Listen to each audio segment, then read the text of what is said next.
Good afternoon, everyone. Ken Paskins with Podcast Leadership Tools of Titans. Today, we'll have with me Patrick Donadio, who's written a phenomenal book, Communicating with Impact. Today, we are also sponsored by our online community for CEOs who want more out of life and business, The Shift Spot. Check us out, theshiftspot.com. Patrick, tell us a little bit about your book. I mean, there's a lot of business owners that struggle. You and I know it comes down to basic things, communication, leadership, people, all that good stuff. Talk to me about your book and impact, what it stands for, and how that helps us. Well, thank you, Ken. Great to be here today. And I hope your listeners are ready to take some notes because I really want to give some value to them on helping them be more effective at communicating with impact. Well, I've been teaching communication skills for over 20 years, to leaders. I've worked with, high-level leaders. I've coached CEOs and C-suite people. And one of the things that I learned early on was a lot of people do communication skills, but what they don't always do is have a process. So for me, when I got back, I was a goodwill ambassador to Japan. When I got back from Japan, I had heard about Deming, and I read a book called The E-Myth by Michael Gerber. Not sure if you heard of it, but in the E-Myth, Gerber talks about how you should structure your company like a franchise. And I thought to myself, how can I make sure that my tools are like a franchise? And if you go to McDonald's or Wendy's anywhere in the world, you get the same fries, right? Not because they got the same grease, but because they have a process. Yep. So I decided to take my communications class and it took about 10 years to kind of work it through and think about what's worked and what didn't work and how I had feedback. And I came up with the 6-step impact process. So I thought I'd start out with just a quick overview of the impact process. And then we could talk about, each of the steps in more detail. You can ask me questions. We'll take it from there. I love it. Yeah, go for it, please. If you could lay out the process for us. Perfect. Yeah, well, I tried to make it easy, so I made the word impact an acronym, and a lot of times people think, oh gosh, another acronym. But this acronym to me makes a lot of sense, and I'm going to walk you through it. And the reason I created the acronym is I wanted to make it easy for people, to remember the steps. The first step of the process is called the intention, or the I, right? So what's your intention for this communication? Every great communication starts as a thought, right? And we always talk about think before you speak. Yep. So when I talk about the intention step, we kind of get, very clear about what am I trying to accomplish? What's the outcome we're trying to achieve, by communicating. Yep. I talk through some different things. For example, I have a laser focused intention template that I created so people can actually walk through and fill in the blanks to help them get started. And I also talk about the importance of understanding the why. What's the why behind what we're trying to do? And all these things probably take not a lot of time. In fact, I would say the intention step is probably the shortest step in the book, but it's probably the step most people forget more often because they just want to jump right in. Yep. So that's the intention. The M is the message and the method. So once you know the intention or where you're going, right, what's the best method to use to achieve the intention? And what would you want to put in the message? So in the method, we talk about different types of methods. We talk about the importance of, not always using your preference because a lot of people do what they like. And so think about what's important for this particular intention, what's important for that person, and what's important for the outcome. Then the message you get, and I can go in a lot of detail, but we talk about crafting a great message, whether it's on the phone or making a presentation or crafting an email or having a phone call. Every great communication has an opening, a body, and a closing. And I go through a lot of techniques and tips, and we can go into that a little more deeper. Okay. Awesome. The P step is the person. Mm-hmm. So you know what the intention is, you start to craft a message, then you say to yourself, oh, this is a nice message, but you know what? Depending on who I'm talking to, this may not be the right message. So I talk a lot about, crafting or personalizing the message to the receiver. Yep. And we take a look at not only personality styles, I tend to use DISC in the book, but I talk about all kinds of personality styles. And we talk about, mindsets and experience levels and what are some of the things that craft the lens that somebody might look at or look through when they're getting the message. So that's the IMP part of the process. I kind of like to say I am planning, right? IMP, we're planning the content. And then we have the planning of what I call the delivery. Again, the whole process is in a planning proactive approach. The ACT is how do you plan, the delivery to get the results. Right. So the A is activate. Okay. And I take a look at two things. One is active engagement, because we've all heard a lot about that. I know you've heard or seen the recent Gallup studies about engagement. Again, we can go into that a little bit. And also the A is for active listening. And as I've been traveling the country for, over 20 years now, I would say almost every time I do a communications workshop, I ask this question of the audience. How many of you have had a formal 30, 60, 90-minute listening skills workshop? And guess what percentage of the audience says yes? I'm curious if you could take a guess. Honestly, probably less than 1%. Yeah, actually, it's about 10, but that's Okay. that's kind of low, right? When we spend so much time listening. Yep. So in the A step, we talk about, how do you engage people physically, mentally, and emotionally, and how do you keep yourself engaged with a lot of active listening? The C step in the process is, okay, you really got it all figured out now. You got to think about, how am I going to make sure the message I sent is the same message that they receive? And studies show that 70 to 90% of your message is screened by the receiver. The meaning of the message doesn't always come from the sender. A lot of times it comes from the receiver. So we talk about what are some tools and techniques you can use to clarify, get clear understanding. And I walk through a lot of tips and techniques. The book is really loaded with tips and techniques. In fact, in the activation chapter, I have 32 listening tips. Excellent. So it's a very practical book. Anyway, so C is clarified. And then the last step of the process is how we're going to make sure that we can be able to transfer our thoughts and our words into actions and results. Because a lot of times, we have a lot of communication. Sometimes we have the same communication over and over again. Sometimes we talk about things and nothing gets done. Right. So in the T step, I take a look at two types of transformations: internal transformations, external transformations. Okay. Most people are familiar with the external transformations, like having a follow-up, maybe sending an email after you have a phone call, having a deadline.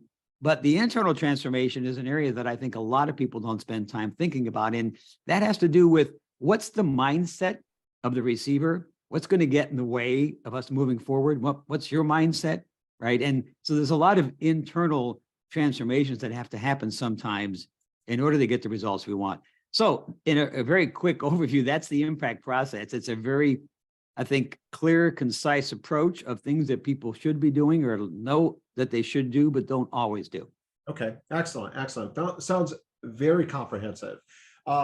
Just out of curiosity, when do you pull out these tool sets, right? So, I have a communication with my daughter. Do I go through the strategy? Do I map it out then? Is this for implementing change across the organization? Where do you get the biggest bang for leveraging what you've created here? Yeah, I always say if it's something that you think is important or is critical or could be complex, you want to walk through the whole process. If we're trying to figure out where we're going to go for lunch today, you don't need to worry about that. Yeah. If I'm having a difficult conversation with my daughter about bullying, I'm just making stuff up, right? That might be worth, spending a couple minutes and thinking through the steps. But again, the first step is most important. What's my intention for this communication, right? Because sometimes we know we have a faulty intention. Let's just go back to the daughter. My intention is to tell her, right? Well, you have to stick up for yourself. You have to really, I think my first intention should be to hear what's happening and listen and allow her to share, because that's a very important part of her being open and then wanting to hear. So anyways, there's so many different times you could use it. I tell people, if you think it's something you're concerned about, worried about, is challenging, doesn't hurt to walk through the process. Yep. Okay. Excellent. I thought I heard, I could be wrong, but I thought I heard some elements of neurological programming in there that you actually go through and help people do that some as well. We do talk about in the transformation step, internal transformations, the whole idea of what I call the fixed and the growth mindset. If you've heard of Carol Dweck, and she's written a lot about the growth mindset. So I know when you say neuro-linguistic programming, of course, I've been around long enough to remember NLP and, Tony Robbins, and I don't necessarily talk NLP language, but I do talk a lot about how I believe things happen. And that is that our beliefs drive our behaviors, and our behaviors drive the results we get. And sometimes we have to go back and take a look at the beliefs, which are the internal, right, transformations, because sometimes the behaviors aren't working or don't get the results you want because of something that's getting in the way. And that could be a fixed or growth mindset or belief. Right, right. So very strategic moves across the organization, such as we're shutting down a division, and or we're letting a senior executive go, and or we're going through a merger or acquisition. These are things I would assume that the leadership team, the marketing team, and all of that should actually utilize and craft that message. Is that correct? Oh, yes. In fact, I've been coaching C-suite folks, and I coached the CEO for quite a few years. And one of the things we did early on, of course, he liked the process. And I said, look, let's bring in your communications team and let's help them understand the process also, so that you both are working together. So when they're crafting your, speeches or your presentations or your communications, to the team or to the employees, they're going to be familiar with what it is you're trying to do. And so it's a great tool that it really helps everybody. Yep. Okay. Okay. So how do you go about just implementing the process, right? So you coach a lot as well. People can go read the book and go through and learn it themselves. But if a CEO brings you in or a company brings you in, what are the first steps? Is it just to teach them the tools, or I assume it's greater than that? Yeah, I mean, I do probably 40% of my time is coaching leaders, Okay. right? And again, I've coached all kind of folks in all different levels, Fortune 100 companies, Fortune 500 companies. I mean, when I start with coaching, let me quickly, maybe just because I'm sure your audience knows about this, but let's just talk about what is coaching, right? Yep. And what coaching isn't. Mm-hmm. Coaching is helping people go from here to there, right? When I'm doing a workshop, I call myself the sage on the stage. Yep. When I'm doing coaching, I'm the guide by their side. So when I come in to do coaching, I really kind of start with them. I try to find out exactly, why they're bringing me in, what their biggest challenges are, what the outcomes they'd like to accomplish or achieve. We do a whole needs assessment process. So I don't just jump in and say, hey, here's what you should be doing. Because again, I'm not a consultant, right? Consultants come in and they have a pretty good approach, and they come in and they say, hey, this is what you probably should do. Trainers come in and they say, hey, yeah, I hear you got a challenge. Here's some tools you might want to try. Okay. Mentors come in and say, hey, I've been there before. Let me tell you what I did, and maybe this will help you. Yeah. Coaches come in with the belief or mindset that the person I'm working with, for the most part, probably has a lot of ideas and solutions. And my job is to help them get to that. And if they get stuck, I'm happy to help you. Yep. And so I'm kind of a consultative coach in the sense that I'm not a life coach, and I don't just say, well, come on, figure it out. What do you mean you don't know how to open a presentation? Yep. If they say, I don't know how to open a presentation, I'll say, would you mind if I share a couple examples of different ways, and then you can tell me which ones resonate with you, and then we can walk through one or two of those. Yeah. Yeah. All right. How do you measure the impacts of this, right? I've seen a lot of communication go poorly, right? So I step in and work with a lot of, CEOs and owners where they struggle with, well, I don't know why people don't understand my vision. I don't understand why they don't meet my expectations, understand my expectations. I don't understand why I have to keep repeating myself, right? So you go in and you implement this methodology and everything and take them through this process. What's a good way to measure and monitor and make sure that it's actually sticking and they're getting the results that they want, need from their communication efforts? Right. I think that's a great question for everybody, not just you and I, coaches and consultants, but even leaders, right? How do you measure? Yep. And of course, depending on what you do, if you produce widgets, you're going to know if I have more widgets than I had before we started with less, errors and increased our profits, and we've been successful. But when it comes to communications, these are things that aren't as easily measured. So that's why we do spend a lot of time up front doing a needs assessment. One of the things I do is I do a mini 360. Okay. I know there are 360s, and I'm not going in depth, but I'm saying, give me the names of 3 to 5 people. I'll do a mini 360. We'll give you some ideas about what's going on. And then what I'll do sometimes, we'll go back and check in with the groups and say, look, here's what you said at the beginning of the coaching. We're halfway through now. What are you seeing? What are you noticing? What are some things that are working? What are some things maybe you feel this person might still want to work on? Yeah. So that's one example. Another example is, we identify the outcomes. If somebody says to me, gosh, I'm horrible at structure and opening my presentation. I tend to go too long. I find myself, rambling. If we're halfway through and they're saying, man, I'm feeling really good now. I've got my presentations down to 20 minutes instead of 40 minutes. I really love my openings and closings. I'm getting compliments. People are coming up to me and saying, hey, I can see a difference. So all of this kind of goes back to making sure you're clear about the outcomes and then trying to come up with, measurable benchmarks, which, right, again, depending on the outcomes, we work towards that. I hope that's been helpful. I'm happy to go deeper. No, that's perfect. So when you speak with a company, I assume a lot of them, or a CEO will read your book and reach out and say, oh, I need more of this, right? Or I need help in that area. Outside of them doing that, what are a couple warning signs or red flags like, I've got a communication issue, right? Because there's so many issues that can be hidden through communication, poor communication or good communication, right? How do you identify this is the route on how we communicate to get the results and get the things that we want, and this is how we want to solve it? Yes. Well, I think the first thing, there's 2 things, I guess. One is sometimes I have leaders, C-suite leaders, VPs, who say to one of their team members, listen, I notice you're struggling a little bit with maybe presentation skills or getting up in front of your team and communicating effectively. And I would like to encourage you to reach out and get some coaching. Okay. So I'd say many, many times people are being referred to me. And, the way the process works, Ken, is that, they get, okay, we need a coach. So they go out and they get 3-4 people. And then you do what I call a chemistry meeting where we meet and we see if there's a good fit and then I can help them. And then, of course, they pick out of the list of 3s, Yep. Sometimes I've had the board say to the CEO, which I've had a couple of times, we'd like for you to work on your communication skills, based on the 360s we're getting back and what we've seen, we want to invest in you. Yep. And I think it's very important that I'm very clear about this.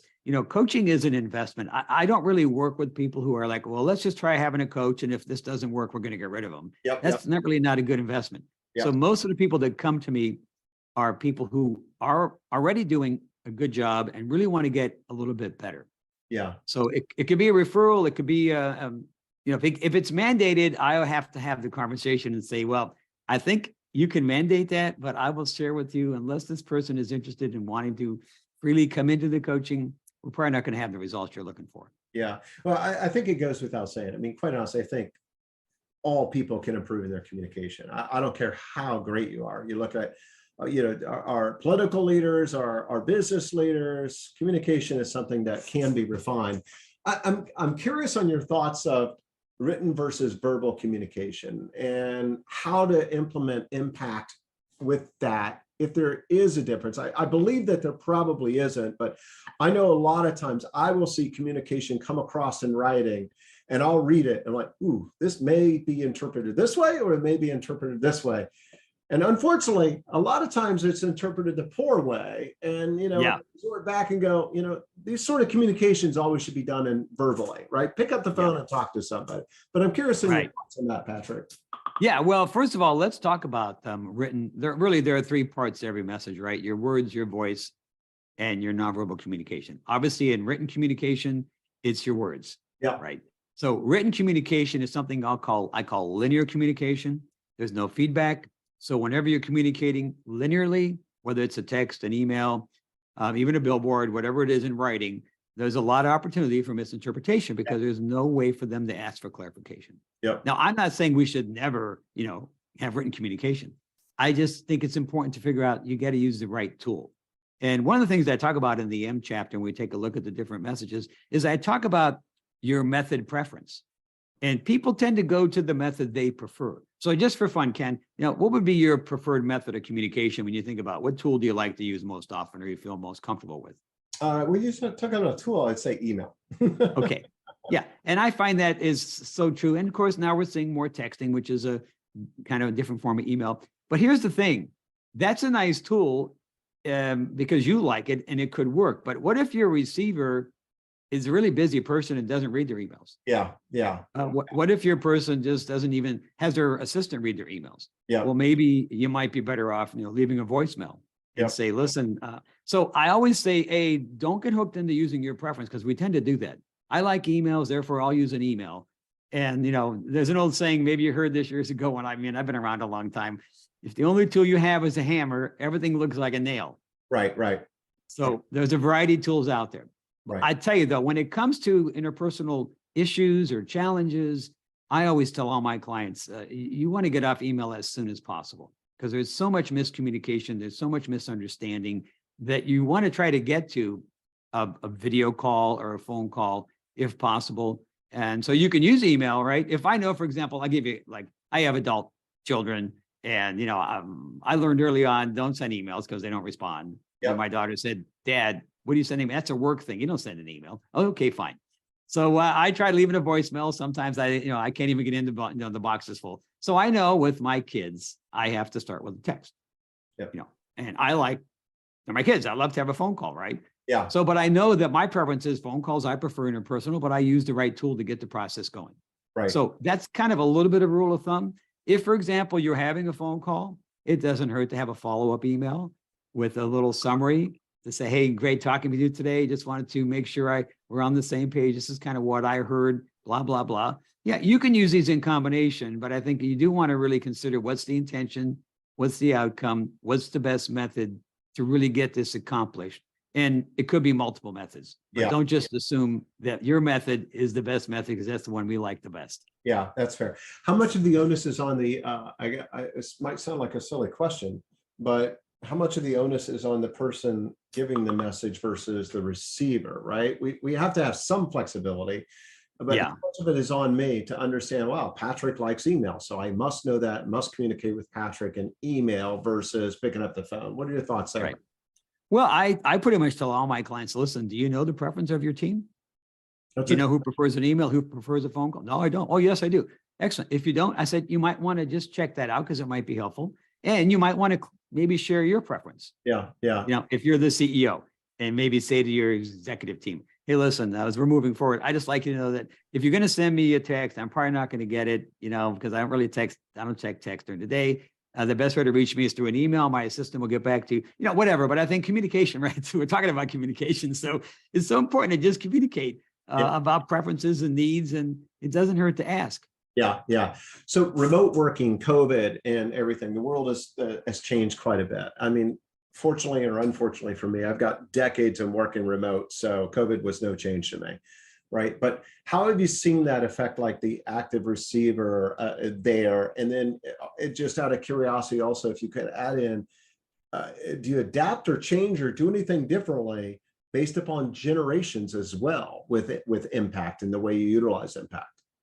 Yeah, well, in the P step, again, I don't go into high depth about generations. I'm not a generational, you know, expert, but I think it's one of the different lenses, right, that people Okay. use.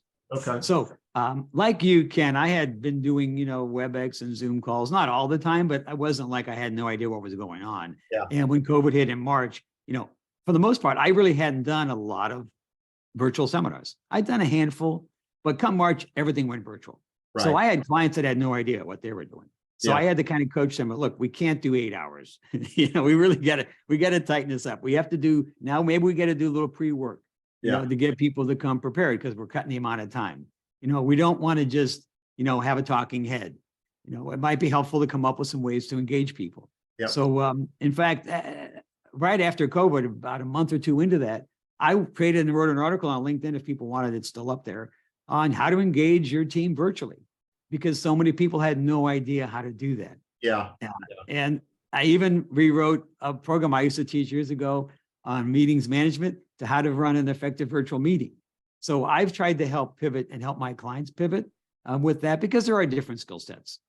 And the most important thing, again, because a lot of folks are still not back, right? We have folks who are coming back 2-3 days a week. We have folks that don't want to come back. Even though I've been back doing live presentations, I'm still doing the same presentation virtually because there are folks that now like that. So I just think it's important to think about the tool, right? In this case, it's a virtual or a video. And then what can you do to engage people physically, mentally, and emotionally? That's the 3 key elements for engagement. Right? Okay. Now, like physically, you know, you can go to breakout rooms, you can change your energy level, you can put a slide up and people have, you know, you just change what they might be thinking. You know, mentally, I think it's helpful sometimes, and emotionally to don't be afraid to keep using stories, right? Yep. You know, because stories are really an important part of how we communicate and how we get a message across. And some people haven't figured out how to tighten up their stories a little bit because now, you know, in a virtual environment, we have less time. Yep. So again, I can go a little deeper, but I think there's a lot of things that one can do to maximize this virtual environment that, by the way, isn't going away. Yep. And probably if you haven't seen it, but it's happening. We're having hybrid now where some people are still virtual, some people are in person. And now as the presenter, you've got to even be more aware of how you're working, you know, 2 different audiences.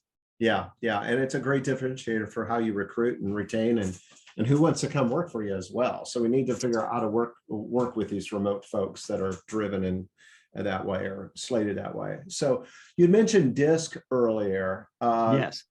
Talk to me about like how that comes into play in the behavioral aspects in your framework.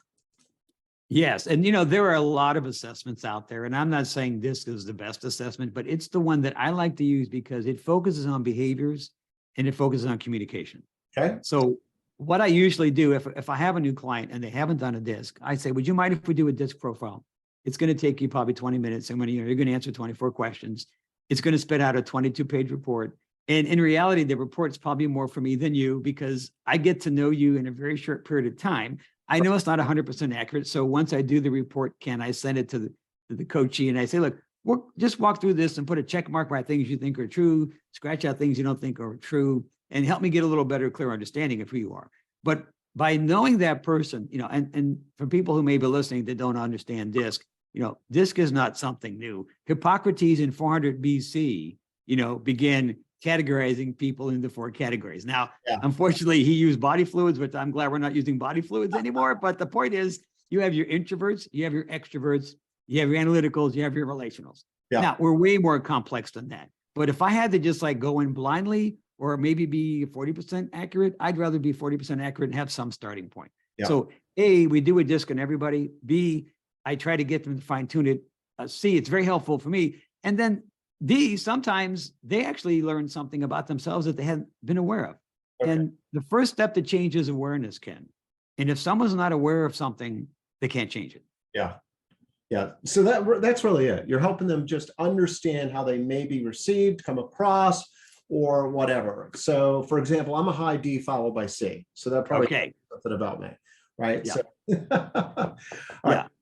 And let me just say one more thing. It also helps you understand other people. Yeah. Because, Ken, as a high DC, you probably could be very intimidating to S's, which are the steadies, which are the introverted, introverted relational people. And introverted relational people are kind of quiet and laid back. And the more the D becomes, assertive, which the D's are, the more the S shuts down. And if you're not aware that you're a high D and you're not aware the other person is an S, and you're going, well, they never speak up, they don't give me any feedback, I don't know what's going on. Well, I can tell you what's going on. Yeah. You're not adapting. I always like to talk about the platinum rule versus the golden rule. And do you know the platinum rule? I do not. No, go for it. Yeah, we all know the golden rule, right? Treat people the way you want to be treated, or as some people say, those with the gold rule, or I grew up in a tough neighborhood that was, do unto others before they do unto you, right? But the platinum rule is treat people the way they want to be treated. Don't treat people the way you want to be treated. So the whole point of it is, if I'm interacting with an introvert and I'm an extrovert, I got to be mindful that maybe I should be asking more questions. Maybe I know that I'm going to talk a lot. Maybe I'm going to find that I might be invading their personal space because I don't even know that, that's part of my style. Yeah. So I really like the idea of just understanding each other. And DISC is just one part of that. You need to understand different cultures. You need to understand different educational levels. And I go into a lot of these in the P chapter. There are probably 10 or 16 different things that, influence how different we are. One of which is personality style. Yeah. Can you, silly question, but I'm sure you have been asked this before. Can you follow this process and make everybody, communicate with impact? Is that possible? Yeah. There's some people are like, you're just never going to get there. Yeah. Well, like everything, right? There's no perfect golden bullet. Right. Yeah. I do think for a lot of people, though, the thing that the process does, Ken, is it really helps you slow it down and think, because we're in such a fast-paced environment. People just want to react, right? Yeah. Right. And so we just jump, right? And we don't even start with, okay, gee, why am I picking up the phone? I mean, even if you left our podcast right now and just did one thing and just did the first step, you said, okay, before I do any communication, I'm going to take 30 seconds and ask myself this question. Yeah. Why am I wanting to communicate with this person about this issue? Yeah. You'd be a better communicator, right?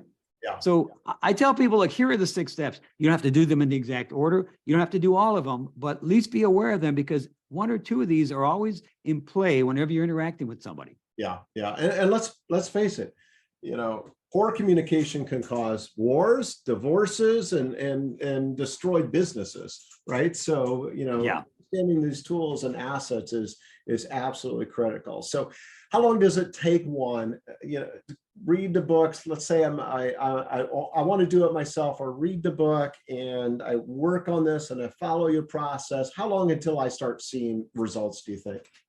Yeah. Well, number one, the way I wrote the book, I'll be upfront with you, Ken, is I actually took my workshop and had it transcribed. Yeah. So a lot of people write a book and then they create a program. I took my program and turned it into a book. Yeah. So the book is very, very practical. I created the book in sections. It's tabs. So if you just want to work on personality, you go to the P step, right? Okay. If you're struggling with creating a message, you go to the M step. If you think, man, I need to be a better listener, you go to the A step. So you can read the whole book, but what I say to people is, look, if you've got a particular issue, just get the book and look at that issue. Then when you have time to come back, learn the whole process.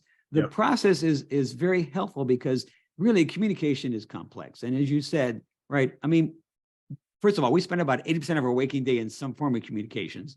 And communication is really an integral part of almost anything we do. If you see something that's working or not working, there's a good chance some of that has to do with communication. Right. So for people who just want to, have a workshop in a book, I mean, they can just get the book and have it there and go through it at their leisure. If somebody is saying to me, I really want to be a better presenter, and I think I'd love to figure out how to be more effective at crafting a powerful message and delivering it more effectively, I'd say, well, just get the book and walk through it, and you're going to see all the pieces are there. Yeah. Even at the end of each chapter, I have some coaching questions. So people could even just get the book. And then since I'm not there, I ask them particular questions to help them think through each of the steps. So to answer your question, I guess if you were really high level and very dedicated, probably within a half a day, you could read through if you just read the first 2 chapters where I overview everything and then picked out a couple chapters you think you're struggling with, I think you're going to see some results right away. Yeah. Okay. All right. Out of curiosity, who are the top 3 communicators you've experienced in your lifetime? Political. Oh my gosh. Who are you? Yeah, that's this person just automatically uses impact in their messaging and everything. They're great, and we all need to emulate to be like this. Anyone? Yeah. Well, I mean, again, it depends on, are we talking about presentations? Are we talking about interpersonal communications? But like, I'm going to go back a little bit in time. Maybe some of our listeners don't remember Ronald Reagan. Oh yeah. But I thought Ronald Reagan, was a good communicator. He was very great at telling stories. He was very good at engaging the audience. He was good at using humor and getting his message across. And so again, I can go through other presidents. That's the first one that pops into my head. Yeah. And of course, there are people that don't have to be famous. I mean, for me, my grandmother, who came from Italy, was a good communicator because she had lots of wisdom and she asked me questions, and she was somebody who I could talk to. And so it doesn't necessarily have to be somebody that we all look at and see, in the limelight. Right. But that's a great question. I think a lot of us probably should be asking ourselves is, who do I think is a good communicator? And more importantly, what are they doing that maybe I could be doing that would help me, take it to the next level? Yeah. Well, listen, just like I said earlier, if you want to prevent war, prevent divorce, or disruptions in your company, and friction with your children, we can all improve and focus on getting better at communicating, both giving the messages and receiving. And understand, I think one of your critical points is we're not all cut from the same cloth, right? A DC right. different than an I, or different than an S, right? And doesn't mean one is better or worse, but understanding it and then leveraging your framework of impact can help all of us improve and get the results that we want, both in business and life, is the way I see it. So, and I think the point you shared, I want to reemphasize, is that neither one is any better or worse, right? You're not better if you're a D or an I or an S or a C. You're not better if you're a boomer versus you're a Generation Xer. We all come from different places. We all have different needs. And the goal is, how do we work together effectively to get the better result? And that's really what communications is about how do we work together to get a better result. Excellent. Patrick, what if people want to learn more about you? You got your beautiful book in the background there, so I'm assuming that they can go and get a copy online, but how do they reach out to you? How do they learn more about you? Any advice there, please? Yeah, if you're going to have liner notes, I'll send you some links, but I'll be happy to share. Right now, the easiest way to find me is very simply patrickdonadio.com. So you just go to my website. I have a resources page there. I'm not, you could buy the book there, but I suggest you go to Amazon unless you want an autographed copy and you're in the States, but it's on Amazon. Okay. But all your listeners, if you just go to my resources page, I have articles that I put up there for free. I have other podcasts, and I'll probably put yours up there, Ken, where people can listen. I do a podcast just on presentation skills. I have a podcast, just on, communicating as a leader. So there's a lot of free resources there. And if people want to connect with me on LinkedIn, I'm happy to do that as well. Yeah, please send me some of that stuff. We'll post it in our community as well. And you should go check us out as well. You get time, theshiftspot.com. Specifically for CEOs. Listen, Patrick, I really enjoy your time. It's a great pleasure. Fortunately, I think I've been doing some of these things, but I never knew it. And I can see that. And actually in the conversation, I have a lot of areas that I need to improve on as well. So I need to go get your book and check out some more of your videos and podcasts. Yeah. Can I leave one final tip? Absolutely. You know, in the T-step, I talk about becoming a continuous improving person. Yep. And when I was in Japan, I heard this concept called Kaizen, you know, from Deming, and it's a Japanese phrase for continuous improvement. So I'm going to give everybody on our podcast today just my simplest tip that's in the T-step, and it's this: do a WD, right? What did I do well when I had this interaction? What could I do differently the next time? And if you just spend the minute after, you know, an important communication, doing a little bit of a debrief, you're going to start to realize, hey, there are some things I can get better at. And the most important thing is, don't just go to what can I do differently. Be sure to focus on what you do well too, because, you know, our strengths are valuable too. It's not just about our weaknesses. So the WD is a great tool anybody can use at any time, no matter where you are or what you do, to be a little bit better. And I hope all of us get a little bit better by being here today with both of us. That is excellent advice. Thanks again, Patrick. Appreciate your time.